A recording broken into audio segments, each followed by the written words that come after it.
પરમ ભગવદીય શ્રી રોહિતભાઈ પટેલ અક્ષર નિવાસ થવાથી સમગ્ર સત્સંગની અંદર સૌને ખૂબ ઊંડો આઘાત પહોંચ્યો છે. તેઓ કેવળ યુઈ સત્સંગ મંડળના પ્રમુખ નહોતા, પણ હી was the foundation rock upon which the entire satsang in the Middle East has stood. અને સમગ્ર આખાતી દેશોની અંદર જે સત્સંગ થયો છે એ પછી યુએઈ, ઓમાન, બહારેન, કુવૈત, કતાર અને સાઉદી અરેબિયા, એ તમામ જગ્યાએ જે સત્સંગ થયો છે એ સત્સંગના વિકાસની અંદર રોહિતભાઈનો ખૂબ મોટો ફાળો હતો. આમ જોવા જઈએ તો રોહિતભાઈના જીવનની અંદર એમની જે યાત્રા હતી એ બહુ વિશિષ્ટ હતી. એમનો જન્મ એક સામાન્ય ગામમાં અને ઉછેર મુંબઈમાં, અને એમને અભ્યાસ એ પોતે જ ઘણીવાર અમને કહેતા કે અભ્યાસમાં એમને કંઈ બહુ ધ્યાન હતું નહીં. એટલે હી નેવર રિયલી ગ્રેજ્યુએટેડ. પણ મુંબઈમાં અભ્યાસ કર્યા પછી એમના પિતા પીડી પટેલ સાહેબે એમને દુબઈની અંદર જઈ બિઝનેસ સ્થાપવાની વાત કરી. આમ તો પીડી પટેલ સાહેબ 1965થી એ પોતે દુબઈમાં છૂટક બિઝનેસ કરવા આવતા, પણ રોહિતભાઈને જ્યારે એમણે કહ્યું પોતાના દીકરાને કે ભાઈ તું ત્યાં છે, ત્યાં રહે. શરૂઆતમાં તો એ પાછા આવી ગયા કે તે વખતે તો કોઈ એવી વ્યવસ્થા નહોતી, પણ આવ્યા પછી પણ જ્યારે દુબઈમાં એમણે ધૂણી ધખાવી, ખૂબ મહેનત કરી અને આપ સૂજવાળા. બીજું એમનું એક અંગ હતું કે મળતાવડા, અને બધાની સાથે સખત મહેનત કરીને કામ કરનારા. Sometimes people have natural instinct four business. એના આધારે એમણે આખા બિઝનેસનો વિકાસ કર્યો, પટેલ ટ્રેડિંગ કંપની સ્થાપી, અને આગળ ઉપર પીડી પટેલ સાહેબના માર્ગદર્શન હેઠળ એમણે સિંગાપોર, પછી આપણે કહીએ હોલેન્ડ અને આ મિડલ ઇસ્ટની અંદર પણ ETS ટ્રાન્સફોર્મર્સની એવી બધી કંપની સ્થાપી અને ખૂબ ધંધાનો વિકાસ કર્યો. આજે એમના દીકરાઓ ચિરાગ અને ચિરાયુ એ ભેગા થઈ અને એ જ ધંધો એમણે આફ્રિકાની અંદર નાઇજીરિયા કહીએ, કેન્યા કહીએ, સાઉથ આફ્રિકા કહીએ, ઇથિયોપિયા કહીએ, એમ જુદી જુદી જગ્યાએ ખૂબ સુંદર સારી રીતે પોતે ધંધો કરે છે. પણ રોહિતભાઈની જે જર્ની કહીએ, it did not just end with business. જેમ આપણે જોયું કે વન્સ હી સ્ટાર્ટેડ બિઝનેસ, એમાં પણ એ ખૂબ પ્રવીણ થયા. અને પછી જ્યારે એમને સત્સંગનો વિશેષ જોગ થયો, આમ તો કુટુંબ 2 પેઢીથી સત્સંગી અગાઉની, પ્રમુખ સ્વામી મહારાજે મને અંગત વ્યક્તિગત કહેલું કે જ્યારે પીડી પટેલ સાહેબના પિતાશ્રી ડાહ્યાભાઈ એ શાસ્ત્રીજી મહારાજના દર્શન કરવા આવે ત્યારે અટલાદરા મંદિરના જે સભામંડપ તરફના દાદરા, ત્યાં એમનું કુટુંબ ઊભું રહે, અને ડાહ્યાભાઈ જ્યારે આગળ આવે તે વખતે નાનકડા પ્રમુખ સ્વામી મહારાજ એ ડાહ્યાભાઈનો હાથ પકડીને શાસ્ત્રીજી મહારાજ પાસે શાસ્ત્રી મહારાજના ખંડમાં લઈ જતા. સ્વામીએ મને કહ્યું હતું કે જેમ શાસ્ત્રીજી મહારાજ એમને કહ્યું હતું કે ભાઈ તારે ડાહ્યાભાઈને સાચવવા, એમ સ્વામીએ એકવાર મને સ્પેશિયલ બોલાવીને કહ્યું હતું કે તારે પીડી પટેલ સાહેબ અને રોહિતભાઈ અને એના કુટુંબનું ધ્યાન રાખવું. આ વાત તો સ્વામીએ સાહજિક રીતે કરી હતી, પણ કોઈની કલ્પનામાં નથી કે આગળ ઉપર જતા since the last almost 33 to 35 years, I've had a personal interaction with Rohit Bhai, not just as a satsangi, but as a leader, not just as a leader, but as a deep, pure-hearted devotee. કે આદર્શ ભક્ત હોય એવી રીતે. એ કેવળ UAE સત્સંગ મંડળના પ્રમુખ તો આપણે બધા સમજીએ, પણ he was one of the driving forces that inspired ઘણા બધા સત્સંગી અને કાર્યકરો ઓલ ઓવર ધ વર્લ્ડ, જે એક વખત પણ રોહિતભાઈને મળ્યા હોય કોઈક ઉત્સવની અંદર કે કોઈક કાર્યની અંદર, કે કદાચ યુએઈમાં કોઈ પધાર્યું હોય અને ત્યાં રોહિતભાઈનો સંપર્ક થયો હોય અને એની આગતા સ્વાગતા માણી હોય અને પ્રેમ ચાખ્યો હોય, એ બધા જ આજે એમને યાદ કરે છે. નાના મોટા તમામ કેટલા આપણા મોટા મોટા કાર્યકરો કહે છે કે he was perhaps the most ideal ગ્રહસ્થ સત્સંગીઝ I have ever known. અમારા જીવનની અંદર પણ અમે જોઈએ તો I would like to say he was perhaps one of the finest human beings and the purest devotees that I have met in my life. શા માટે? કે જ્યારે સત્સંગમાં ઓછા હતા પણ એમને એક વાત નક્કી હતી કે જ્યારે એને પ્રમુખ સ્વામી મહારાજનો યથાર્થ યોગ થયો, કારણ કે નાના હતા ત્યારથી એમને કપડાનો શોખ, એમણે જ મને આ વાત કરી હતી, ઘડિયાળનો શોખ, એટલે લિમિટેડ એડિશન ઘડિયાળ રહે લાખો રૂપિયાના, ગાડીઓનો શોખ, એ જતા જ નહોતા. પણ જ્યારે એમને સત્સંગનો ધીરે ધીરે જોગ થયો ત્યારે બધું ગૌણ થતાં અમે નજરો નજર જોયું છે. જ્યારે 1982ની સાલમાં પ્રમુખ સ્વામી મહારાજ પહેલી વાર યુઈ પધાર્યા ત્યારે ભેગા ને ભેગા, 85માં પણ ભેગા ને ભેગા. સત્સંગ બહુ નહીં, તે વખતે એવા નિયમ ધર્મમાં ચુસ્ત પણ નહોતા.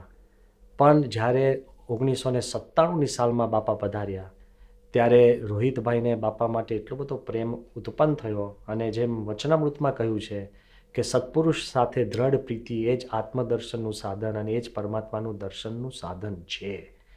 તો રોહિતભાઈનો જે સત્સંગ હતો એની શરૂઆત પ્રીતિ, સત્પુરુષ કહેતા કે હી લવ્ડ પ્રમુખ Swami Maharaj more than his life or his career or anything he could imagine.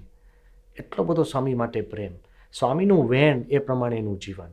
સ્વામીએ નિયમ ધર્મની શુદ્ધિની વાત કરી તો તરત જ જે કાંઈ નાના મોટા પ્રશ્ન હતા બધા મૂકી દીધા, નાનામાં નાની વાત. બીજી એમની પ્રકૃતિ કેવી હતી, જે એમના ભેગા થયા હોય તો બહુ આખા બોલા, સીધા બોલા, અને he lived in this world of black and white, never grey.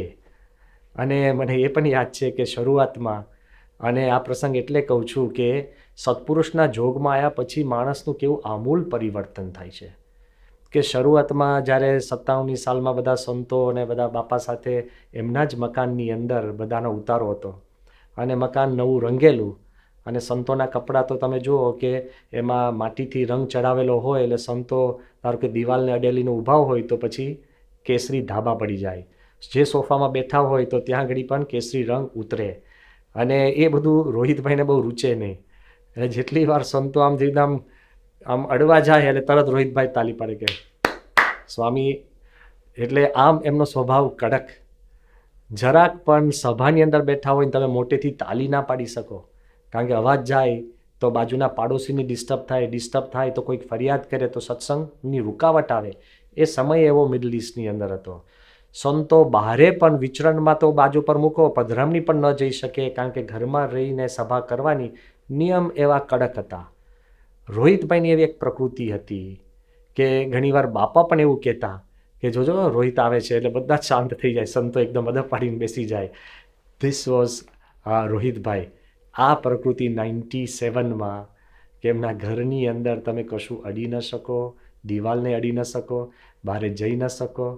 અને કમ 2019, 32 વર્ષ પછી મહંત સ્વામી મહારાજ જ્યારે એમના નવા ઘરમાં, અને કરોડો રૂપિયાના ઘર, અને એમાં જે ફર્નિચર અને ડિઝાઇન ને બધું જુઓ તો આમ તમે અડો ને આમ કદાચ બટકી જાય તોય લાખો રૂપિયાનું નુકસાન થાય, પણ બધા જ ઘરો બારી બારણા ખોલીને સંતો માટે, અને દિવસ દરમિયાન 300 માણસો અવર જવર થતી હોય અને કોઈને ખબર ન પડે કે આ રોહિતભાઈના ઘર છે, એવી પવિત્રતાથી, એટલી ઉદારતાથી બધું જ સંતોને અર્પણ.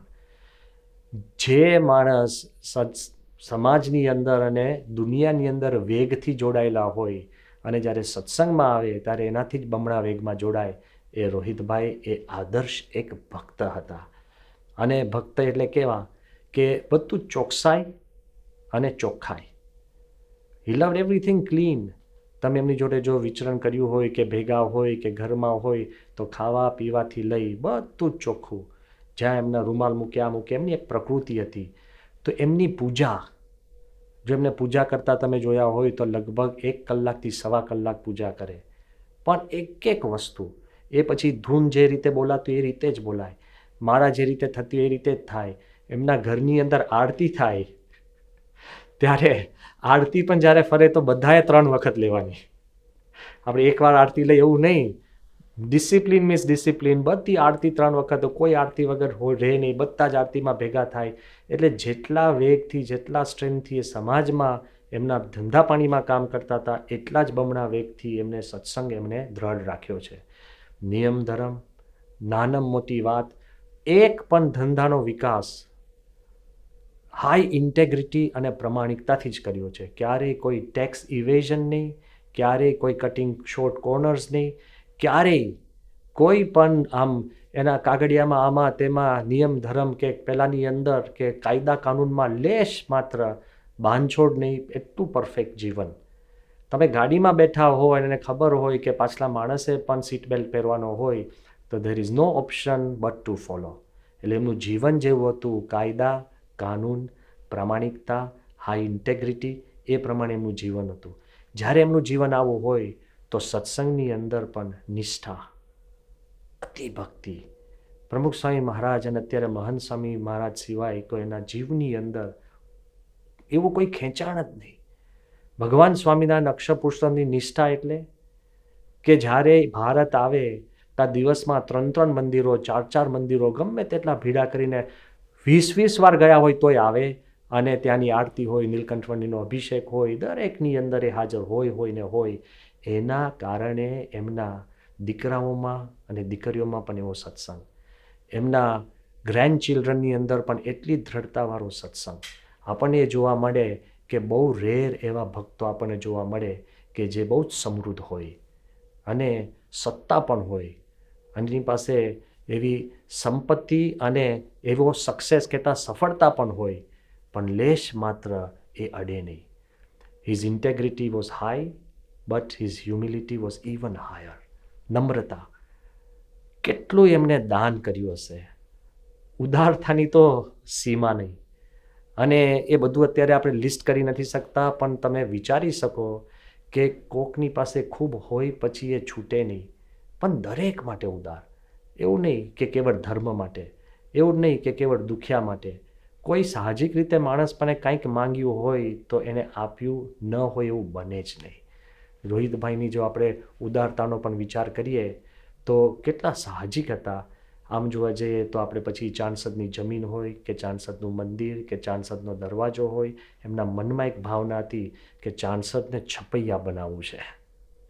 હી વોઝ ધ હેપીએસ્ટ. અત્યારે ચાંદસદનો જે લેકનું આપણે વિકાસ થઈ રહ્યો છે, બહુ જ રાજી હતા. તે વખતે સ્પેશિયલી આવ્યા હતા જ્યારે એને અનાઉન્સમેન્ટ થયું ત્યારે. તો ચાંદસદ બાપાનું જન્મસ્થાન, કેટલી બધી એમના મનમાં ભાવના, ભક્તિ. બાપાની હાજરીમાં પણ છપૈયા છપૈયા છપૈયા જ બોલે.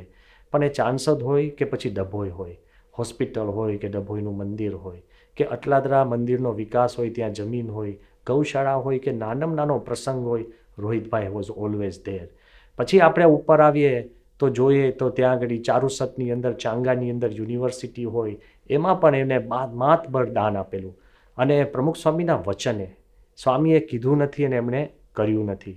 એ પછી ગાંધીનગરનો અક્ષરધામનો વોટર શો હોય કે એની સિક્યોરિટી સિસ્ટમ હોય કે નાની મોટી જે કાંઈ સેવા હોય તો એ પોતે હાજર હોય. અમદાવાદમાં હોસ્પિટલ હોય કે પછી આપણે જે વિકાસના જે કંઈ નાના મોટા કામ હોય, આપણા અભિષેક મંડપની અંદર, બધી જ જગ્યાએ એમને પોતાનું પ્રદાન આપેલું છે, દિલથી આપેલું છે. એ પછી સારંગપુરની અંદર હોય, સંતો માટે હોય, બાપાનું સ્મૃતિ મંદિર હોય કે ગોંડલની અંદર એ અક્ષરડેરી હોય કે પછી ત્યાં આગળ આપણે ગોંડલમાં જે સ્કૂલનો વિકાસ થાય છે, બધી જ જગ્યાએ રોહિતભાઈ વસતે. પણ કોઈ ઓનારત થઈ હોય, કહેતા કે જેવો ભૂકંપ થયો તો પહેલો ફોન પીડી પટેલ અને રોહિતભાઈનો આવે જ, કે પછી સુનામી હોય તો પહેલો આવે જ સેવા માટે. કહેવું ન પડે એટલી ઉદારતા. આ બાજુ તમે જોઈએ જ્યાં જ્યાં મંદિરો ગયા હોય ત્યાં ત્યાં એમને કાંઈક ને કાંઈક પોતાનું પ્રદાન કરેલું જ છે.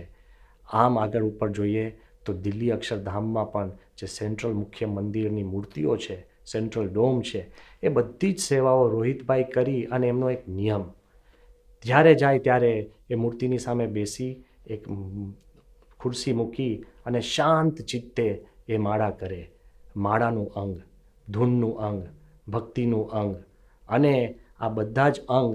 એના ઉપરાંત પણ એમની એક વ્યક્તિગત ભક્તિ કેવી હતી કે બાપાનો એક એક નાનો સંકલ્પ. આબુધાબીમાં તમે વિચાર કરો કે જ્યારે શારજાની અંદર બાપાએ સંકલ્પ કર્યો ત્યારે રોહિતભાઈ છત્રી લઈને બેઠા હતા. અને આ સંકલ્પ એમને રૂબરૂ સાંભળ્યો છે કે બાપાએ કીધું કે આબુધાબીમાં મંદિર થયું. જે વખતે બધા હસતા હતા કે આબુધાબીમાં મંદિર શક્ય છે, સંતો જવું જ શક્ય હતું કે નહીં એ પ્રશ્ન હતો. અને તે વખતે પ્રમુખ સ્વામીએ કીધું હતું તે વખતે જે 4-5 જણાએ જે બાપાએ પગ મૂક્યો અને જે રેતી લીધી હતી, એમાં અમે 2-3 સંતો હતા, એમાં રોહિતભાઈએ પણ લીધી હતી, યોગીચંદ સ્વામીએ પાછું એમને પેક કરીને આપી હતી. એ રેતી બાપાની જે ચરણ રજ હતી અને એ શારજાની રેતી એમને અખંડ રાખી હતી. રોજ સંકલ્પ કરે અને રોજ અમને આવીને કે સ્વામી આપણે શિખરબદ્ધ મંદિર કરવું છે, અક્ષર પુરુષોત્તમ મહારાજ બિરાજે, અને બાપાનો સંકલ્પ પૂરો થાય એથી મોટો કોઈ આપણો સંકલ્પ નથી. ત્યાં સુધી એ વારંવાર કહેતા હતા કે અમે વેચાઈ જઈશું પણ આપણે આ મંદિર પૂરું કરશું. એમની જે હિંમત અને શ્રદ્ધા કેટલી, જેટલા કોઈક મહાનુભાવોને ત્યાં ગયા હોઈએ, ઘણીવાર છે ને કલાકો મિટિંગ ચાલે, એ પછી રાજાઓ હોય, આરબો હોય કે કોઈ મોટા પ્રધાનો હોય કે મંત્રીઓ હોય કે પછી સામાન્યમાં સામાન્ય માણસ હોય, કલાકો મિટિંગ ચાલે, યુ વિલ બી સરપ્રાઇઝ, એક શબ્દ એ બોલે નહીં, બહુ ઓછા બોલા. મેં ક્યારેય એમને પ્રવચન કરતા સાંભળ્યા નથી. He was the chairman of the BAPS Hindu Mandir in Abu Dhabi and the chairman of the entire satsang in the UAE. પણ એક પ્રવચન કરતાં આપણે સાંભળ્યા નથી. પણ બીજા જે પ્રવચન કરે એને ખૂબ એ પ્રોત્સાહન આપે, ખૂબ રાજી થાય, નાના માણસોને પણ એ ખૂબ આગળ લાવતા. એમની એક વિશેષતા હતી, કોઈ પણ નાના મોટા હરિભક્તો હોય એને મદદ કરવાની. કેટલાય હરિભક્તોને એમણે મદદ કરી છે અને કોઈ પાછી આશા રાખી નથી. એટલે સત્સંગી હોય, મંદિરો હોય, પછી સામાન્ય ઉકઈનું મંદિર હોય તે આદિવાસીની જે આપણી સેવા કરે છે એ સેવા હોય, કે કોઈ કદાચ સત્સંગી ન પણ હોય, પણ જેણે રોહિતભાઈ પાસે હાથ ધર્યો હોય એમને રોહિતભાઈની ઉદારતાનો અનુભવ થયો જ છે. આ પ્રસંગ તો અમને અત્યારે જાણવા મળ્યો કે એ જ્યારે મુંબઈની અંદર ભણતા હતા, એમના જેટલા ટીચરો છે એ બધા શિક્ષકોને એમને શોધીને બધાનો લાઈફ ઇન્સ્યોરન્સ રોહિતભાઈએ કરાયો છે અને બધાની મેડિકલ ગેરંટી લીધી હતી. કોઈનું ઓપરેશન હોય, બીમારી હોય અને લાખો રૂપિયાની સર્જરી કરવાની હોય તો પણ રોહિતભાઈએ એ બધા જ શિક્ષકોને ભલે એણે કીધું કે હું ભણતો નહોતો, પણ મારા શિક્ષકોએ મને જે મહેનત કરીને શીખવાડી છે હું ભૂલતો નથી. વિયેટનામમાં પહેલો બિઝનેસ શરૂ કર્યો તો PD પટેલ સાહેબે, તો છેલ્લે સુધી રોહિતભાઈએ વિયેટનામમાં પણ જે ત્યાં આગળ વોર બધા વિક્ટિમ્સ હોય અને જેના પગ તૂટી ગયા હોય, બ્લાઇન્ડ સ્કૂલ્સ હોય, રેગ્યુલર બેસિસ ઉપર દાન કરે. કેમ? એમની ભાવના હતી, પવિત્રતા હતી.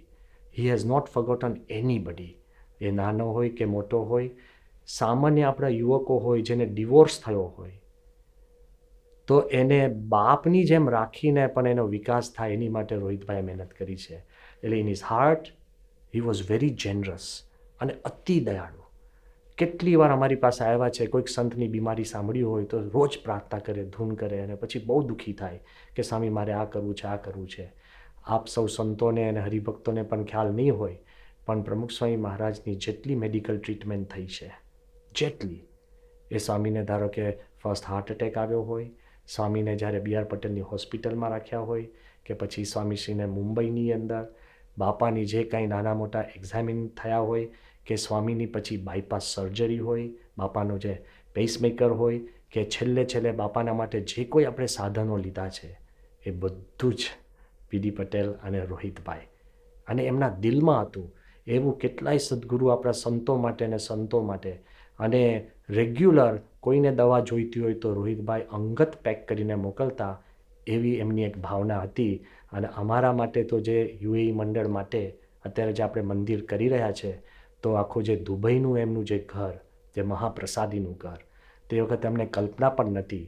1997ની અંદર જ્યારે બાપા દુબઈ રહી અને બાપાનું પ્લેન જ્યારે ઉપડ્યું, તે વખતે દુબઈનો આટલો વિકાસ નહોતો.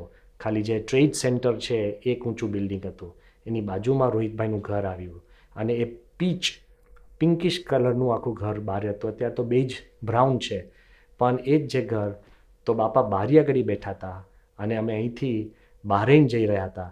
અને જેવું પ્લેન લિફ્ટ થયું અને પ્લેન જ્યારે દુબઈ ઉપરથી ઉડતું હતું, તો વિન્ડોમાંથી સ્વામીએ મને દેખાડ્યું છે કે જો પેલું રોહિતનું ઘર. હવે 1997માં સ્વામીએ આકાશમાંથી રોહિતભાઈનું ઘર દેખાડ્યું. તે વખતે અમને કલ્પના નહોતી કે આ વર્ષે 2020ની અંદર જ્યારે 2019માં રોહિતભાઈએ નવા ઘર બનાવીને ગયા, તો આ બહુ જ મોંઘું એરિયા, મોંઘું ઘર છે, પણ રોહિતભાઈએ આપણને સંતો અને સંસ્થાને આખો એનો બંગલો, એકલો બંગલો નહીં, સંતોને રહેવા કરવાનો તમામ ખર્ચો, સંતો માટે વાહનોનો તમામ વ્યવહાર, એના ડ્રાઈવરથી માંડીને બધું જ સેવા આજીવન એમના દીકરાઓને કીધું છે. પણ એકલું આ 4 સંતો નહીં, ઘણીવાર વર્ષોની અંદર જ્યારે ઇન્ડિયામાં સમયો હોય ત્યારે અમેરિકાથી જેટલા સંતો પસાર થતા હોય, તો આફ્રિકાથી થતા હોય, લંડનથી થતા હોય, અને પછી એ પાછા જતા હોય, તો એ સંતો આવર જવરમાં આવા 2-3 દિવસ દુબઈ રહે, એ બધા જ રોહિતભાઈની ઘરે.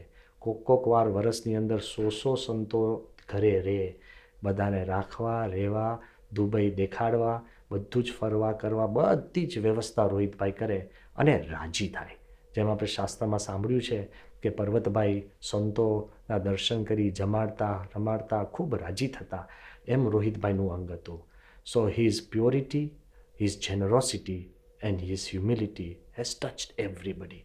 અને અત્યારે પણ મહંત સ્વામી મહારાજને એમને ખૂબ રાજી કર્યા છે, કારણ કે મહંત સ્વામીનું એક વેણ જે બોલે એ રોહિતભાઈ કરે, અને એ જ સંસ્કાર એમના દીકરાઓ ચિરાગભાઈ, ચિરાયુ, એમના મોટા ભાઈ, અને મનુભાઈ અને એમના દીકરા દીપેનભાઈ, અને અત્યારે એમની જે દીકરીઓ અને એમના તમામ ગ્રેન્ડ ચિલ્ડ્રનની અંદર 4 પેઢીઓથી સત્સંગ રહેવો અને ટકવો. અતિ સુંદર મંદિર જો આપને જે દેખાય છે એ રોહિતભાઈનું perhaps one of the finest હરિમંદિર્સ ઓર ઘર મંદિર્સ ઓફ એની હોમ, એવું એમનું બહુ સુંદર મંદિર. ટકોરાબદ્ધ આરતી થાય, પદ્ધતિસર પૂજા થાય, અને આખા ઘરનું વાતાવરણ ધર્મમય, ધૂનમય એ દેખાય. આજે યુએઈની અંદર પણ કેવળ સત્સંગ મંડળ નહીં, પણ બહારના કેટલાય લોકો કહે છે કે 35 વર્ષ પહેલાં રોહિતભાઈ મને આ મદદ કરી હતી, અમારે આ એકદમ અર્જન્ટ જરૂર હતી તો અમને આ સહાય કરી હતી. એમ દરેકની જોડે એમને ખૂબ પ્રેમથી સેવા કરી છે. એના આધારે એ બાપાએ પણ એમના પર ખૂબ દ્રષ્ટિ કરી હતી. મહંત સ્વામી મહારાજે પણ આખા કુટુંબ ઉપર ખૂબ દ્રષ્ટિ કરી છે, ખૂબ નિષ્ઠાવાળું. મહંત સ્વામી તો બોલી ગયા કે શાસ્ત્રીજી મહારાજના વખતના જે હરિભક્તોને જેવી સમજણ હોય, એવી સમજણ, કદાચ એનાથી પણ વધારે સમજણ આખી આ કુટુંબે રાખી, ધીરજ રાખી અને સત્સંગ પચાવ્યો છે. એટલે એ કેવળ યુએઈના લીડર નહીં, પણ એક આદર્શ સત્સંગી, ગ્રહસ્થ સત્સંગી તરીકે રોહિતભાઈનું જીવન આપણા સૌ માટે ખૂબ પ્રેરણાદાયી છે. So personally I believe I will definitely never forget his voice, his warmth, his love, and his devotion for our God and our Guru. May we all be inspired.